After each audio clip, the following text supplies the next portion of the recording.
Guys, good afternoon.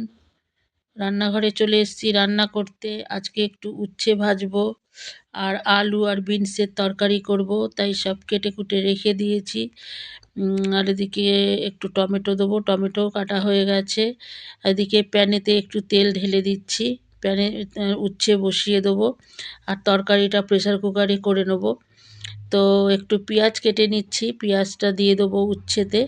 উচ্ছেটা যখন একটু ভাজা ভাজা হবে তারপরেই দিয়ে দেবো তাতে, তারপরে একটু নাড়াচাড়া করে নামিয়ে নেবো। তাতে তাতে টেস্টটা বেশ ভালো আসে।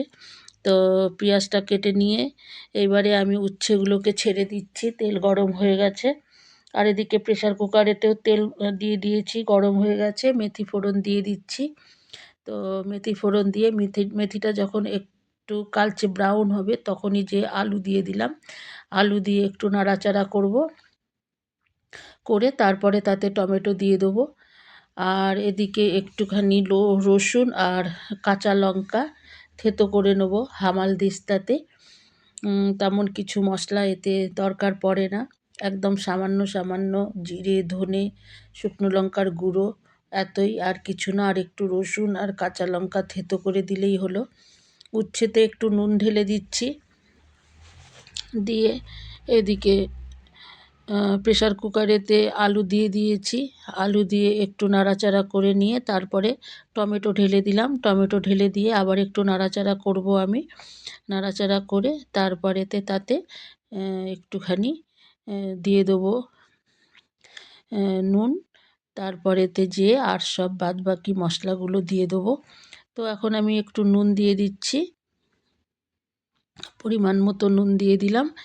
এইবারে যা যা মশলা চাই সেগুলো একটু একটু করে দিয়ে দিচ্ছি। ধনে, জিরে, শুকনো লঙ্কার গুঁড়ো, হলুদ, এই সমস্তই দিয়ে ভালো করে আবার কষিয়ে নেব। তো এখানে আমার উচ্ছে ভাজা হয়ে গেছে। আর এদিকে তরকারিতে সব কিছু দিয়ে কষিয়ে নিয়েছি। এইবারেতে আমি প্রেসার কুকারের ঢাকা লাগিয়ে দিলাম। লাগিয়ে দিয়ে কিছুক্ষণ পরেই, একটা সিটি লাগার পরেই খুলে দেখব। তো তরকারি হয়ে গেছে। তো এই তরকারি খেতে বেশ ভালো লাগে, টক টক লাগে, খেতে ভালো লাগে।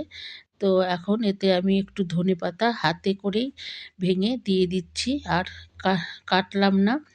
তো দিয়ে দিলাম ধনেপাতা। তো আজকের মতন আমার রান্নাবাড়ি শেষ।